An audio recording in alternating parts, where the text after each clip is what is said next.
Chapitre 7. Le 5e jour, toujours grâce au mouton, ce secret de la vie du petit prince me fut révélé. Il me demanda avec brusquerie, sans préambule, comme le fruit d'un problème longtemps médité en silence, « Un mouton, s'il mange les arbustes, il mange aussi les fleurs ?»« Un mouton mange tout ce qu'il rencontre. Même les fleurs qui ont des épines ?»« Oui, même les fleurs qui ont des épines. »« Alors les épines, à quoi servent-elles ?» Je ne le savais pas. J'étais alors très occupé à essayer de dévisser un boulon trop serré de mon moteur.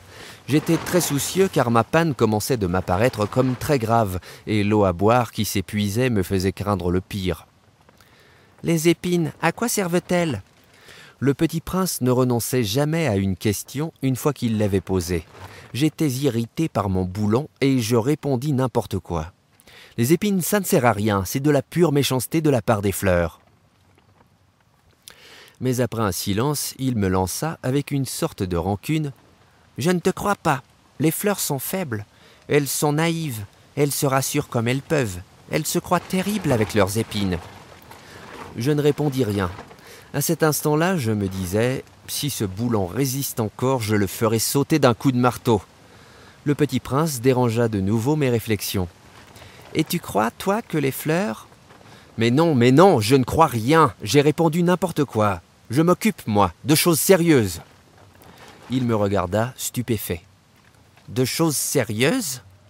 Il me voyait, mon marteau à la main, et les doigts noirs de cambouis, penchés sur un objet qui lui semblait très laid. « Tu parles comme les grandes personnes. » Ça me fit un peu honte. Mais, impitoyable, il ajouta, « Tu confonds tout, tu mélanges tout. » Il était vraiment très irrité. Il secouait au vent des cheveux tout dorés. « Je connais une planète où il y a un monsieur cramoisi. Il n'a jamais respiré une fleur, il n'a jamais regardé une étoile, il n'a jamais aimé personne. Il n'a jamais rien fait d'autre que des additions. Et toute la journée, il répète comme toi, « Je suis un homme sérieux, je suis un homme sérieux. » Et ça le fait gonfler d'orgueil. Mais ce n'est pas un homme, c'est un champignon. »« Un quoi ?»« Un champignon. » Le petit prince était maintenant tout pâle de colère.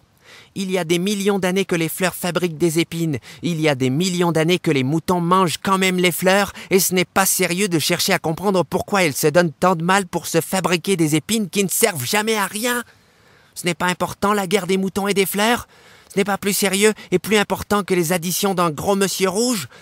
Et si je connais, moi, une fleur unique au monde qui n'existe nulle part sauf dans ma planète et qu'un petit mouton peut anéantir d'un seul coup, comme ça, un matin, sans se rendre compte de ce qu'il fait, ce n'est pas important, ça ?»